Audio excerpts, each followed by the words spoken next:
Núcleo de Telesaúde, Universidade Federal do Maranhão.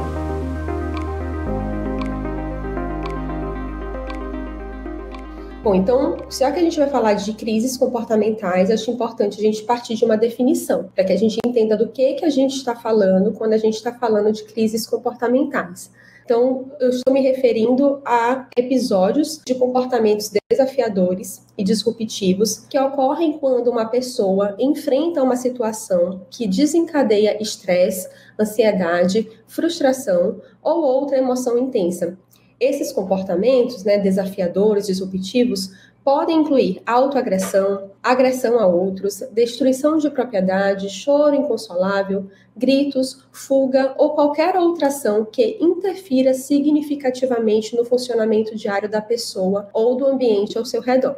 Então, destaquei até alguns pontos aí, que eu acho que são importantes, fundamentais para a gente entender o conceito de crise comportamental que a gente vai estar adotando nessa apresentação. Então, inclui comportamentos desafiadores, disruptivos, que podem ser bem perigosos, que podem ser bem arriscados, tanto para o próprio indivíduo quanto para as pessoas ali ao redor. Geralmente acontecem diante de situações que desencadeiam, uma desregulação emocional, uma situação de estresse, uma situação de ansiedade, frustração e outras emoções intensas, e a questão de que interfere significativamente no funcionamento diário do indivíduo. São episódios que precisam de uma intervenção a fim de resguardar, de garantir a integridade física de todos ali envolvidos. A proposta desses autores é que uma crise comportamental, ela se desenvolve em 7 estágios. São eles: calma, gatilho, agitação, aceleração, pico, desaceleração e recuperação. A gente vai olhar detalhadamente para cada um deles agora. Bom, então o primeiro estágio de uma crise seria o estágio de calma, que é aquele estágio onde o indivíduo está calmo e cooperativo, onde ele está desempenhando as suas atividades normais do dia a dia, onde está com seus níveis de agitação normais, que para algumas pessoas são normalmente mais altos, para outras normalmente mais baixos, para outras está ali no meio termo, mas ele está dentro do seu nível de agitação normal, cotidiano. Aí o segundo, estágio seria o gatilho.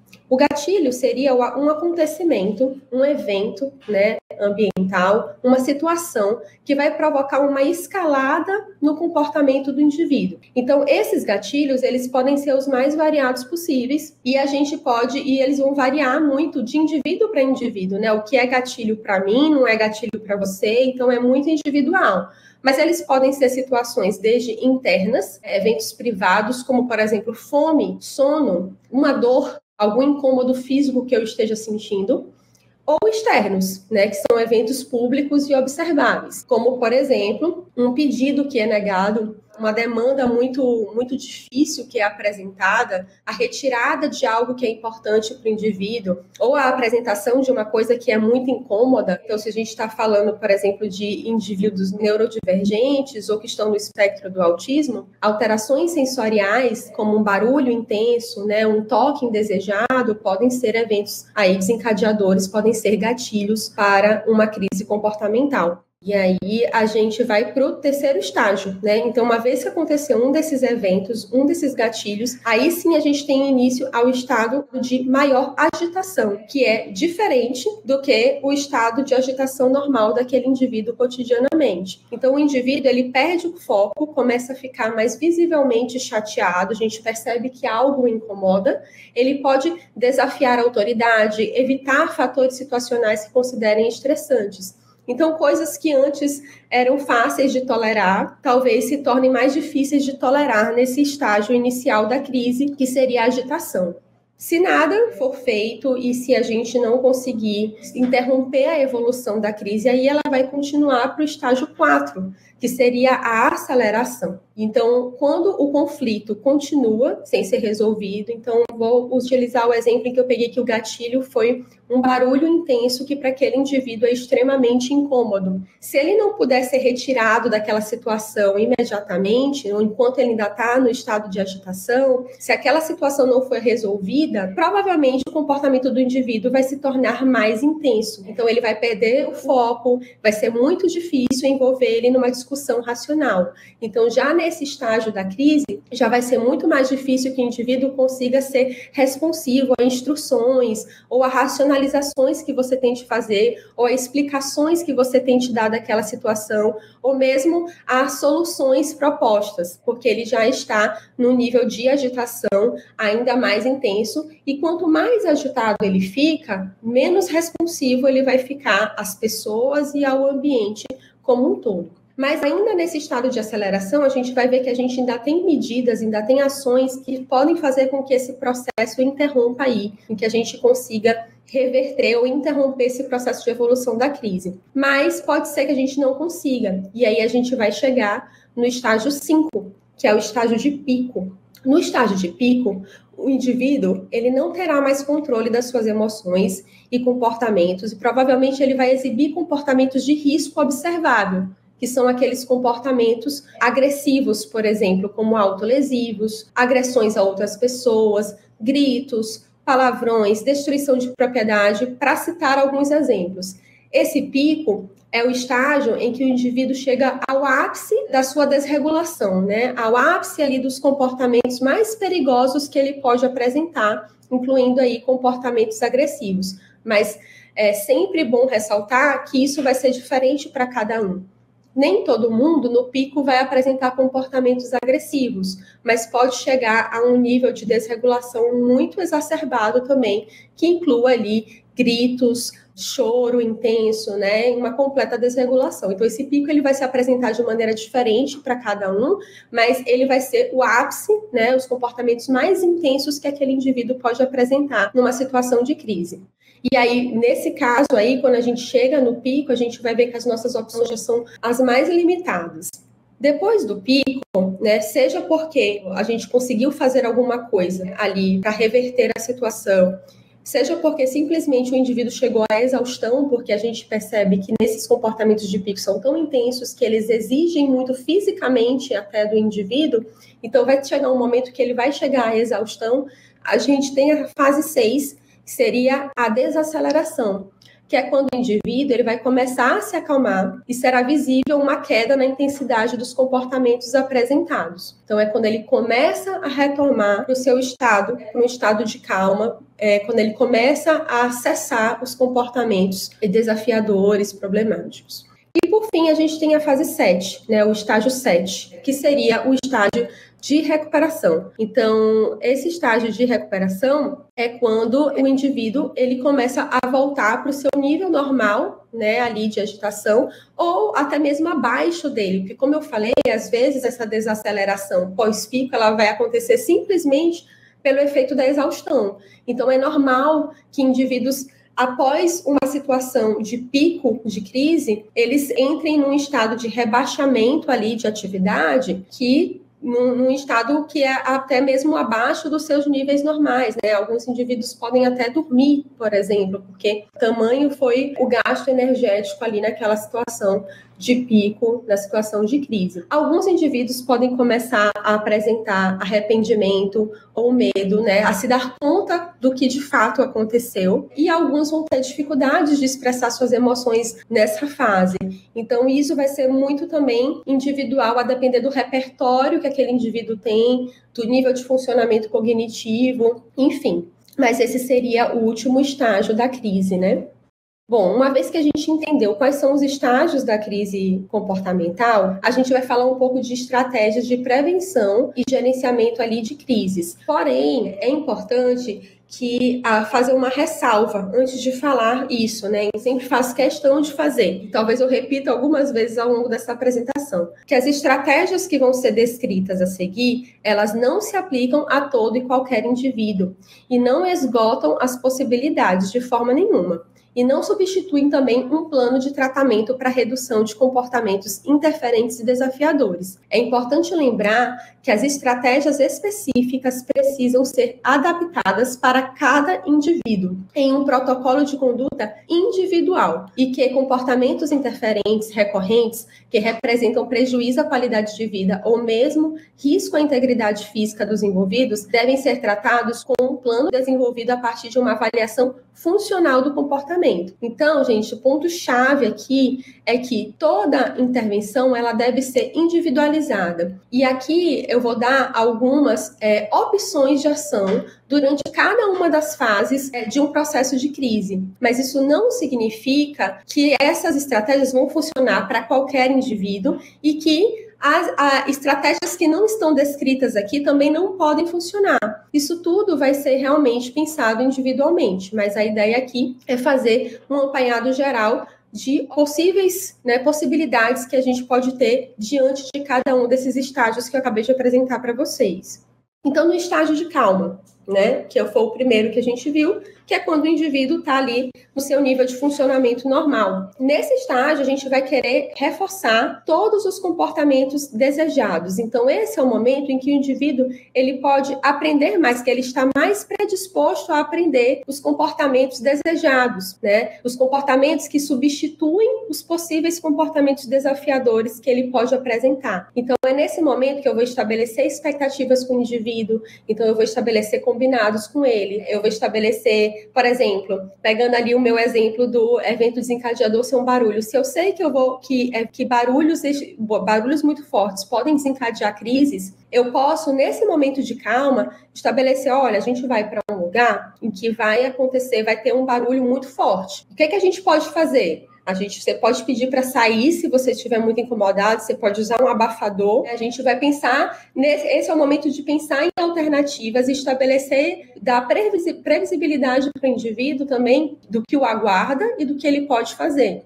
Então, é um momento em que eu vou aproveitar para ensinar os comportamentos adaptativos e as rotinas, resolução de problemas, comunicação funcional, autorregulação. São esses repertórios que vão tratar o comportamento a longo prazo, que vão fazer com que os comportamentos desafiadores deixem de acontecer a longo prazo. E eu preciso ensinar isso no momento em que o indivíduo está bem. Usar altas taxas de reforçamento positivo, Então, para quem não está familiarizado com os termos de análise do comportamento, reforçamento positivo seriam consequências que a gente vai apresentar para aquele indivíduo diante dos comportamentos adequados, dos comportamentos desejados que fortaleçam esses comportamentos, Então, eu vou querer fortalecer os comportamentos desejados, aqueles que eu quero que o indivíduo continue a apresentar.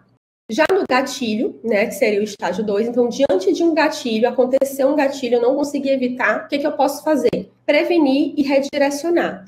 Ou seja, eu posso remover ou modificar o contexto do problema, se for possível. Por exemplo, se for possível, eu vou só tirar o indivíduo daquele contexto que está sendo aversivo para ele. Por que não? Eu não preciso expor o indivíduo a uma situação que eu sei que é extremamente desconfortável para ele se ele não precisa passar por aquilo. Então, uma das opções é simplesmente tentar remover aquele contexto ou remover o indivíduo daquele contexto.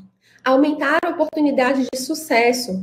Então, se eu sei que esse indivíduo ele começou a se desregular diante daquele gatilho, talvez ele precise de um suporte maior naquele momento para achar uma solução. Talvez naquela situação em que ele já começou um estado, porque logo após o gatilho já começa a agitação, ele já começa a ficar um pouco mais sem foco. Então, talvez eu já possa facilitar ali de cara, diante do gatilho, estratégias de resolução de problemas, dar opções possíveis, facilitar uma comunicação. Então, a gente tem aqui até alguns exemplos de modalidades de comunicação. Eu posso dar um modelo para o indivíduo falar, eu posso ajudar ele a fazer um gesto para ele responder sim ou não, simplesmente. Eu posso utilizar um sistema de comunicação alternativa para ele comunicar o que ele está sentindo naquele momento e o que ele precisa. Então, esse é o momento que eu vou facilitar a resposta do indivíduo, para que aumente as chances dele de sucesso. Então, eu vou fornecer suporte na tarefa para comunicação e reforçar o comportamento que foi ensinado previamente, como alternativa para situações como essa.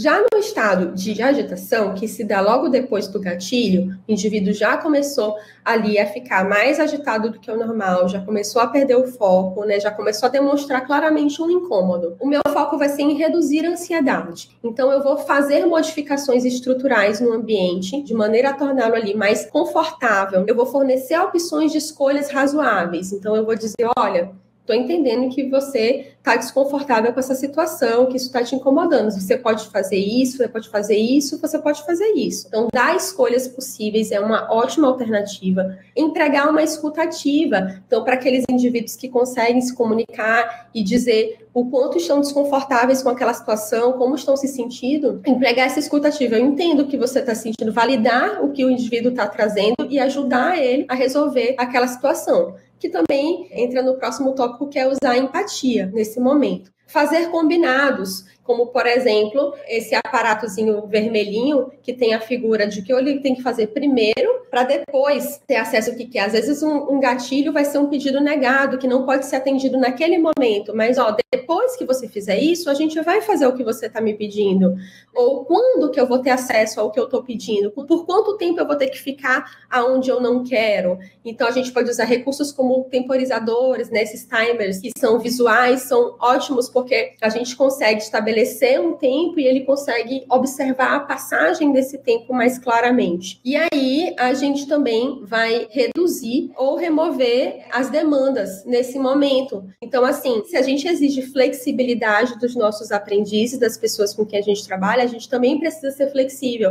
Até porque nem a gente, no nosso dia a dia, cumpre todas as demandas que nos são dadas. Então, em alguns momentos, a gente vai precisar flexibilizar, sim. Reduzir, né? Flexibilizar. Tudo bem, você não precisa fazer tudo isso. Você precisa fazer só isso aqui. Ou remover mesmo a demanda. Tá certo, eu tô entendendo que você não tá conseguindo fazer isso agora. Vamos ver o que você consegue fazer e depois a gente volta para isso. Então, no estado de agitação, uma estratégia para você frear a crise, para não deixar que essa crise evolua para estágios em que será muito mais difícil, que você não vai conseguir manter uma demanda de qualquer maneira, é de fato você reduzir, né, ou remover essas demandas que estão gerando aquele problema de comportamento. E aí, se a gente não conseguir frear na agitação, a gente vai para a aceleração. E aí o nosso foco vai ser manter o ambiente seguro. Então, na aceleração, o indivíduo está já menos responsivo. Então, nossas opções de ação, elas já começam a ficar mais estreitas, ficar mais reduzidas. E é possível que ele já comece a apresentar comportamentos de risco. Então, o nosso foco já vai ser na segurança. Mas a gente ainda consegue usar direcionamentos verbais mais curtos. Então, não adianta eu oferecer um monte de escolhas nesse momento. Talvez eu tenha que oferecer um direcionamento mais direto, 2 opções de escolhas no máximo, talvez, reduzir as opções de escolha ou dar direcionamentos mais diretos do que o indivíduo pode fazer para conseguir, de fato, resolver aquele problema e frear a crise. Permitir tempo de processamento. Então, assim, às vezes você dá uma instrução e dá uma outra instrução logo em seguida, então você precisa permitir o tempo de processamento do indivíduo, talvez seguir a primeira instrução que você deu, né? Tipo, ficar falando muito nesse momento já não vai ajudar. Fornecer espaço físico, então, dar o espaço físico necessário para que o indivíduo... Às vezes, só você dar um espaço já é o suficiente para ajudar esse indivíduo a se regular. Às vezes, tudo que ele precisa é ter um momento ali, mas sem interação, né? Sem demanda, sem direcionamentos. Afastar as pessoas. Esse é um momento em que muitas pessoas ali que não estão atuando diretamente na situação não vai ajudar e pode atrapalhar bastante. Então, assim, é um momento de você realmente direcionar as pessoas que não estão tendo uma participação ativa naquela situação para outro lugar. E lembre-se que não é um momento de ensino. Então, nesse momento, você não vai mais conseguir ensinar comportamentos adequados, adaptativos. O momento que a gente poderia ensinar isso, a gente viu, é lá no início, no primeiro estágio, quando o indivíduo está bem. Então, esse não é o momento que você vai focar em ensinar comportamentos adequados. Esse é o momento que você vai focar na segurança, no bem-estar daquele indivíduo. Se você falhou, ou então se o indivíduo chegou ao pico, o que a gente vai fazer? A gente vai focar em monitorar e garantir a segurança desse indivíduo.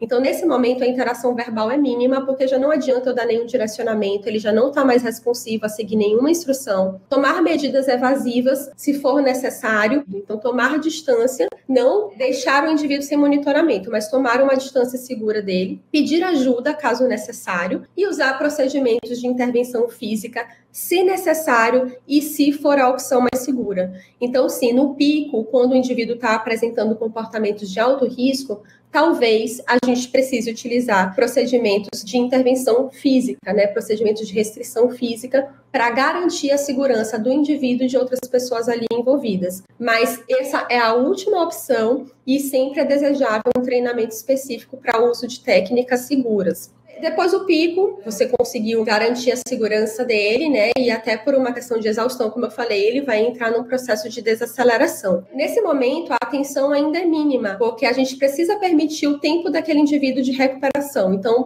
permitir um tempo de relaxamento e certificar-se de que o indivíduo voltou a um estado de regulação. Então, algumas respostas podem indicar isso, como, por exemplo, uma expressão menos tensa, uma respiração normal, uma disposição para atender pequenas solicitações. Então, eu vou retomar a interação com esse indivíduo somente quando eu tiver algum desses sinais que me mostrem que ele está voltando a um estado de regulação.